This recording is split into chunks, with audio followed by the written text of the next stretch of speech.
অর্থাৎ সেনাবাহিনী আমাদের আস্থার জায়গা।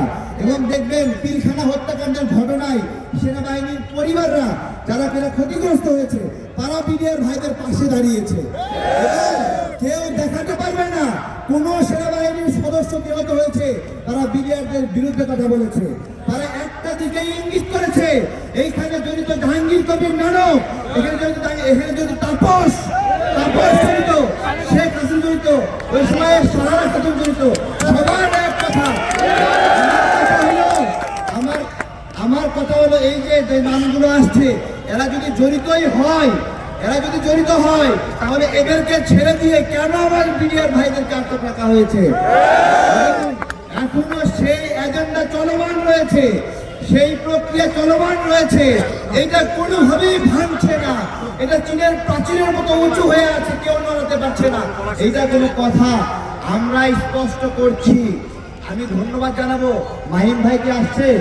মাহিম একটা অসাধারণ কাজ করেছে এবং আমি চাই আপনারা তাকে সহযোগিতা করেন এবং সেও মনোবল ধরে রাখুক। আপনারা একসঙ্গে সবাই কাজ করেন।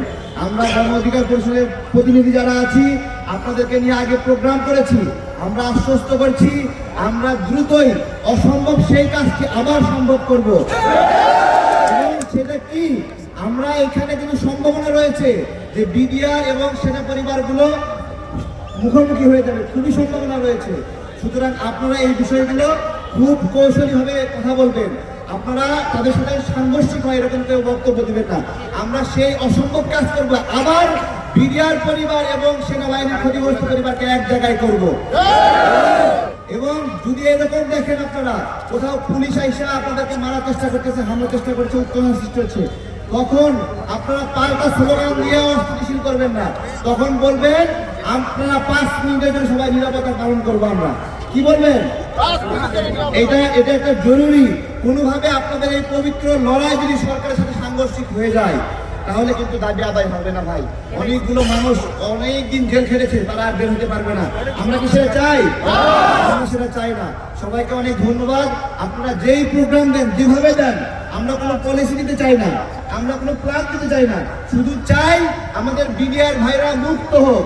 আমরা কোনো কৌশল চাই না, আমরা চাই যে নিরীহ মানুষগুলো মুক্ত বাতাসে আসুক। এবং আমরা চাই যে বিডিআর ভাইরা চাকরি ফিরে পাক। শুধু চাকরি ফিরে না, এই গত কয়েক বছরে তাদের যে বেতন ভাতাদি পাওনা ছিল সেগুলো তাদেরকে ফেরত দিতে হবে।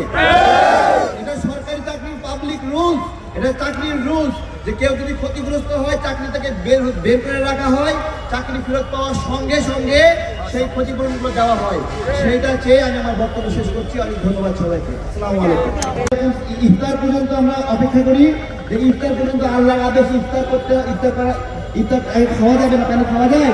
চায় না। এরকম আপনাদের জীবন মরণ দাবি আদায় না হওয়া পর্যন্ত এরকম ভাবে নিজেদেরকে সংযত রেখে সুন্দরভাবে আন্দোলন সফল করতে হবে। আসসালামু আলাইকুম।